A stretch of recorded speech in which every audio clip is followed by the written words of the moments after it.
अभी हम लोगों का जो लड़ाई है वो भारतमाला और उसके बाद रेलवे लाइन, इन दो विषय पर अभी हम लोग यहाँ पर चर्चा कर रहे हैं। और इसी संबंध में मैं आप लोगों के बीच में अपनी बातों को रखना जरूरी समझूंगा। सबसे पहले तो मैं आज के इस कार्यक्रम के लिए आप सभी का मैं हार्दिक आभार व्यक्त करता हूँ, धन्यवाद ज्ञापित करता हूँ।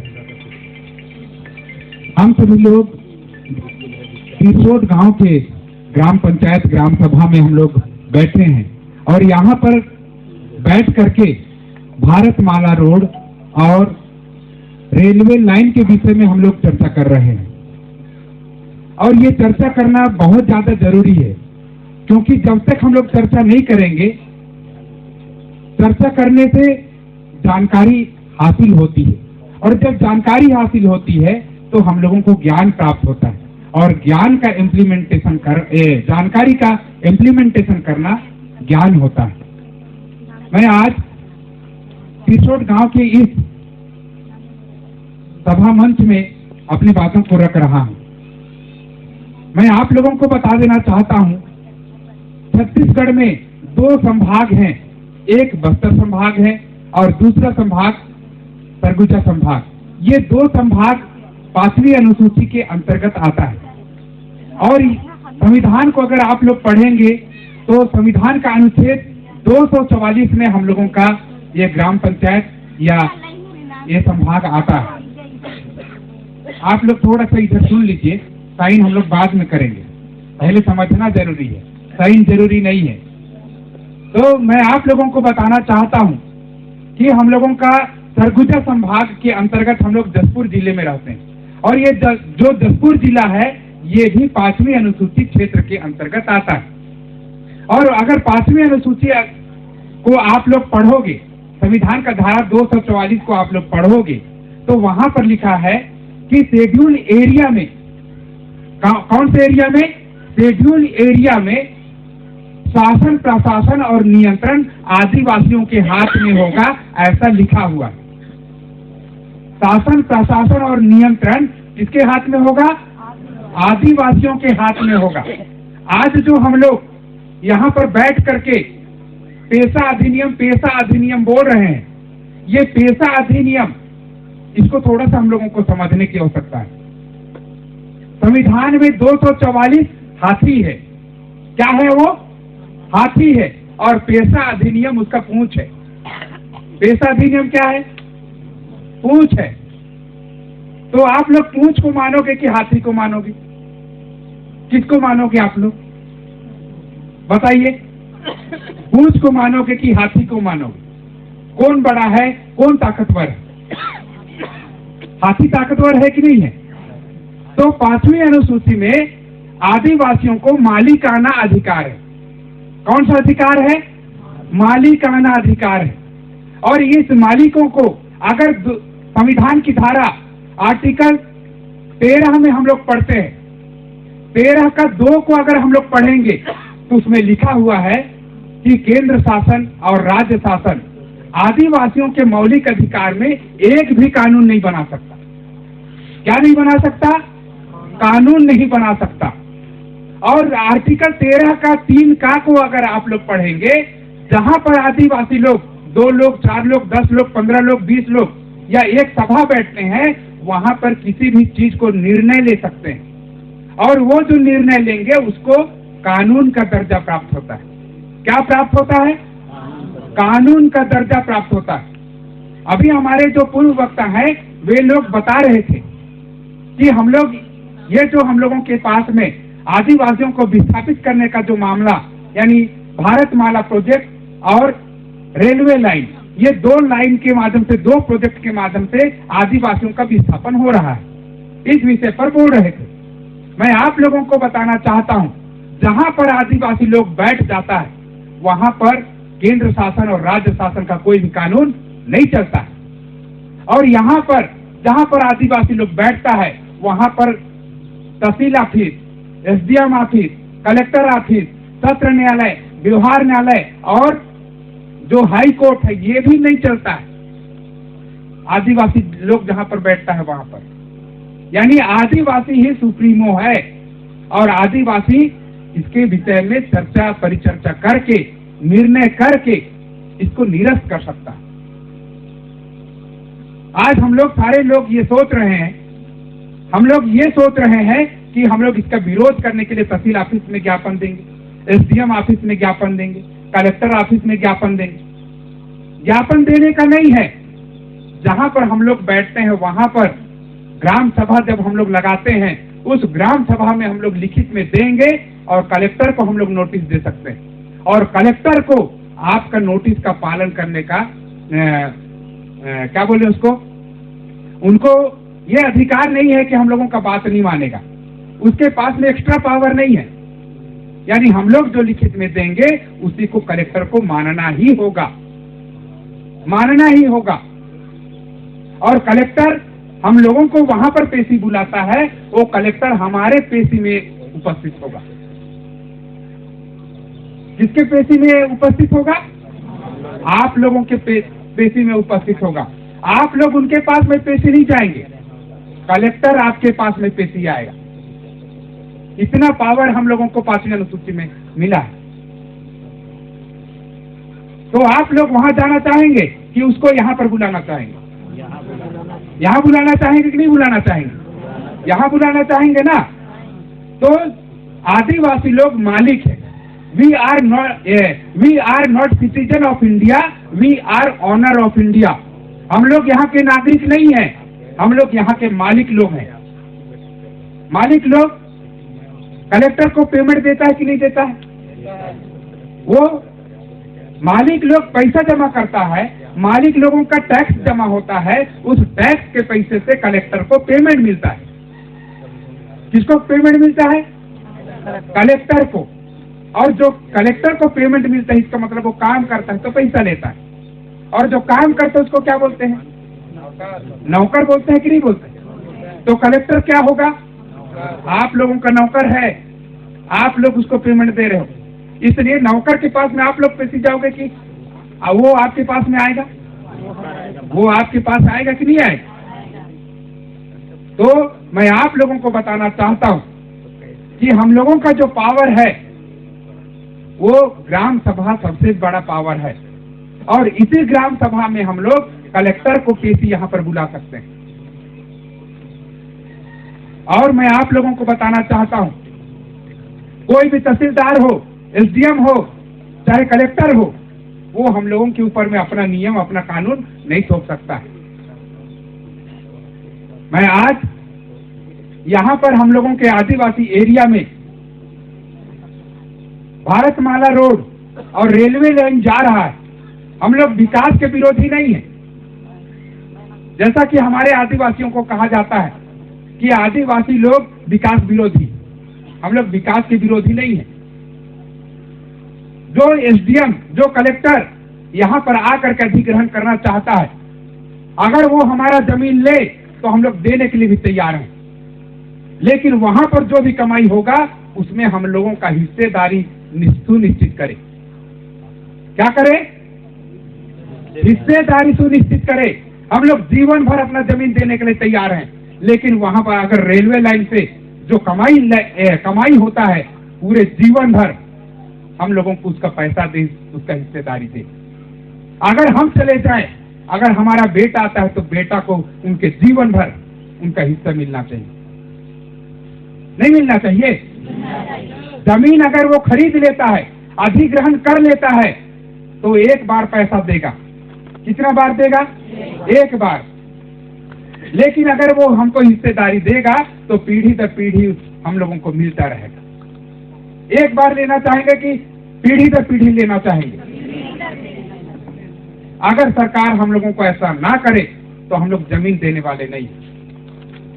और यहाँ पर कोई भी एसडीएम हो, तहसीलदार हो, कलेक्टर हो, कोई भी नोटिस दे करके यहाँ पर नहीं आएगा। हम लोग उनको नोटिस देंगे। अगर हम लोग भूमि अधिग्रहण अधिनियम 2013 पेशा अधिनियम को अगर पढ़ें या 5वीं अनुसूची को पढ़ें तो उसमें लिखा हुआ है केंद्र शासन और राज्य शासन का 1 इंच जमीन नहीं है। आदिवासी इलाके में केंद्र सरकार और राज्य सरकार का 1 इंच जमीन नहीं। इसका मतलब जमीन किसके पास में है? आदिवासियों के पास में। तो आदिवासी अपने जमीन का मूल्य रख सकता है कि नहीं रख सकता? ये लोग असंवैधानिक तरीके से, उन लोग क्या करता है, असंवैधानिक तरीके से जमीन का रेट निकालता है और वो हम लोगों को बोलता है आपको 4,000 रुपया डिसमिल देंगे। कितना हजार? 4,000 रुपया, 6,000 रुपया। 4,000 6,000 से हम लोग चना मुर्रा खाएंगे क्या? क्या खाएंगे हम लोग? है? मैं आप लोगों को बताना चाहता हूं, जहां पर रोड जाता है, अगर वो जमीन सामान्य कास्ट का अगर होता है तो वहां पर 1.5 लाख, 2 लाख, 2.5 लाख डिसमिल में बिकता है। जब आदिवासियों के जल जंगल जमीन में भारतमाला घुसता है, रेलवे लाइन घुसता है, तो हम लोगों को 2,000, 4,000, 6,000 रुपया देता है। ये हम लोगों के साथ में अन्याय है और इस अन्याय के खिलाफ हम लोगों को संगठित होना होगा। मैं आप लोगों को बताना चाहता हूं, हमारे पूर्व वक्ताओं ने संगठन का बात किया। बाबा साहब डॉक्टर भीमराव अंबेडकर आर्टिकल 19 लिखे। 19 में उन्होंने लिखा, पहला में लिखा freedom of speech, freedom of expression. हम लोगों के ऊपर में, आदिवासियों के ऊपर में अगर कोई अन्याय होता है, अत्याचार होता है, तो हम लोगों को अपनी बात रखने का अधिकार है, विरोध करने का अधिकार है। बाबा साहब दूसरे नंबर पे बोलते हैं, जब तुम लोगों के ऊपर में जुल्म और अत्याचार होगा तो आधा काम मैंने किया है, आधा काम तुम लोगों को करना होगा। बाबा साहब ने हम लोगों को आर्टिकल 19 का 2 में हम लोगों को संगठन बनाने का अधिकार दिया है। अगर हम लोग अगर देखें तो भारत में 6 लाख संगठन है। कितने लाख? 6 लाख संगठन है। और 6 लाख संगठन के लोग एक तो बाबा साहब को मानते हैं, ऐसा बोलते हैं कि नहीं? कुछ लोग संविधान को दिखा रहे हैं कि नहीं दिखा रहे हैं? तो बाबा साहब को मानने वाले उन लोग हम लोगों के अधिकार के लिए लड़ाई लड़ रहे हैं क्या? संविधान को दिखाने वाले हम लोगों के साथ में खड़े हैं क्या? इसका मतलब क्या है? बाबा साहब और संविधान के नाम पे हम लोगों से वोट लेना चाहते हैं, अधिकार देना नहीं चाहते। अगर वो अधिकार देना चाहते तो हम लोगों के साथ में खड़े होते कि नहीं होते? मैं आप लोगों को बताना चाहता हूं, आजादी का 75-76 साल बीत चुका है कि नहीं बीत चुका है? आजादी के 60 साल तक कांग्रेस ने राज किया कि नहीं किया? 60 साल तक आप लोगों को ये संविधान है ऐसा दिखाया क्या? 60 साल में दिखाया क्या? अभी दिखा रहे ना? अभी वर्तमान में दिखा रहे कि नहीं दिखा रहे? 60 साल पहले क्यों नहीं दिखाया? आप लोग देखे हैं ना इसको? दूसरी बात मैं आप लोगों को कहना चाहूंगा, ये जो बीजेपी की सरकार है, इन्होंने भी अभी लगातार 3 बार सरकार बनाया कि नहीं बनाया? लेकिन कभी आप लोगों ने सुना कि बाबा साहब के नाम पे इन लोग कार्यक्रम कर रहे हैं? नहीं सुना होगा। लेकिन अभी वर्तमान में 14 अप्रैल को बाबा साहब के नाम पे जयंती मना रहे हैं कि नहीं मना रहे? पहले तो नहीं मनाते थे, अभी मना रहे हैं। इसका मतलब ये है कि ये दोनों सरकार, चाहे कांग्रेस की सरकार हो चाहे बीजेपी की सरकार हो, ये हम लोगों को अधिकार देने वाले नहीं है। और ये अधिकार क्यों नहीं देंगे, मैं इसको भी आप लोगों को बताना चाहता हूं। 1885 में कांग्रेस की स्थापना आगरकर, सावरकर, तिलक, गोखले, चटर्जी, बनर्जी नाम के ब्राह्मणों ने कांग्रेस नाम का संगठन बनाया। कौन सा संगठन बनाया? कांग्रेस। किन्होंने बनाया? ब्राह्मणों ने बनाया। किसने बनाया? ब्राह्मणों ने बनाया। और इन्हीं कांग्रेस के लोगों ने 1925 में आरएसएस बनाया। क्या बनाया? आरएसएस बनाया। आप लोग आदिवासी लोग नहीं जानते, मैं आप लोगों को बताना चाहता हूं। 1980 में पंडित अटल बिहारी वाजपेयी के दिशा निर्देश और मार्गदर्शन में इन्हीं ब्राह्मणों ने बीजेपी बनाया। क्या बनाया? बीजेपी बनाया। किसने बनाया? ब्राह्मणों ने बनाया। आदिवासी ने बनाया क्या? कांग्रेस को आदिवासी ने बनाया क्या? बीजेपी को आदिवासी ने बनाया क्या? हमारे लोग तो केवल उनका टिकट में चुनाव लड़ता है, अपना टिकट में चुनाव नहीं लड़ता है। तो कांग्रेस और बीजेपी के जो हमारे आदिवासी लोग जो नेता और प्रतिपक्ष बनते हैं, हमारे लिए काम करेंगे क्या? कि इनके लिए काम करेंगे? जिन्होंने वोट दिए, जिन्होंने टिकट दिए, उनके लिए काम करें। आप लोगों के लिए काम करेंगे? आप लोगों के लिए काम करने वाले नहीं है। जब आप लोगों के लिए काम करने वाले नहीं है, तो यहाँ पर बाबा साहब बोलते हैं, अगर समस्या तुम्हारी है तो समाधान भी तुम्ही को करना होगा। अगर समस्या तुम्हारी है तो समाधान भी तुम्ही को करना होगा। मैं अभी भारत मुक्ति मोर्चा में अभी काम करता हूँ। वामन मेश्राम बोलते हैं, समस्या तुम्हारी, समाधान अटल बिहारी। समस्या तुम्हारी, समाधान अटल बिहारी। मैं आप लोगों को बताना चाहता हूं, हसदेव का जब जंगल कट रहा था, पहले बोलते थे कि कांग्रेस ने उसको दिया है, अडानी अंबानी को दिया है, लेकिन उस समय तो जंगल नहीं कटा था। जैसे ही बीजेपी के शासन आया अपने छत्तीसगढ़ में मुख्यमंत्री कौन है? कौन है? विष्णुदेव साय। जैसे ही विष्णुदेव साय यहाँ पर मुख्यमंत्री बने, हसदेव के जंगल के लिए उन्होंने छुट्टी दे दिया, पहला साइन उन्होंने किया, और हसदेव का जंगल क्या हो गया? कट गया। आप लोग बस्तर जाएंगे, आप उधर औरछा ब्लॉक में जाएंगे तो वहां पर लोहे का पहाड़ है। आप लोग दंतेवाड़ा में जाएंगे तो वहां पर 56 किलोमीटर लोहा का पहाड़ है। साइन कौन कर रहा है? बीजेपी के लोग कर रहे हैं कि नहीं कर रहे? यहाँ पर भारतमाला रोड है, पहले तो नहीं बना था। बना था? नहीं बना था, लेकिन अब बन रहा है कि नहीं बन रहा है? आप लोग इधर आगे जाएंगे, हमारे साहब वहां से आते हैं, वहां पर मां कुदरगढ़ी स्टील प्लांट वहां पर स्थापित होने वाला था। किसने किया?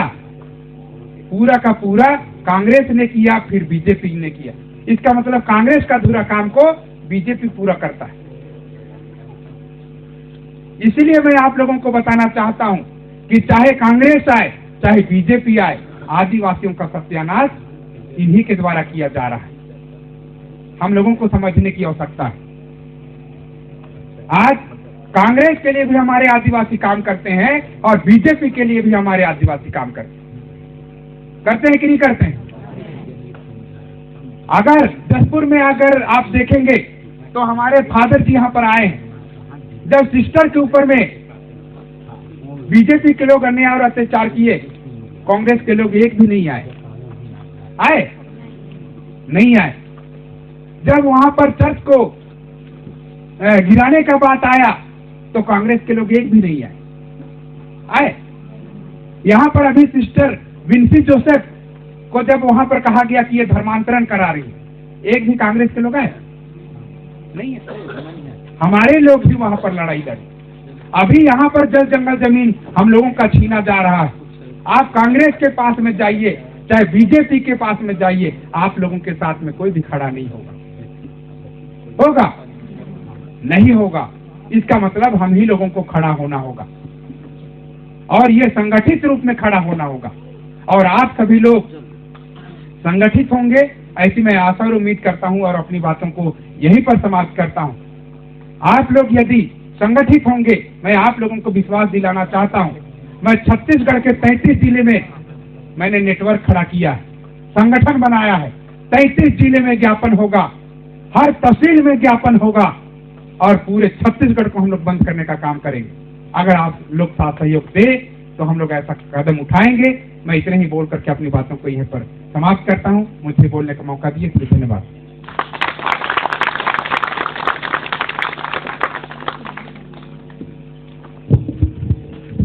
बहुत बहुत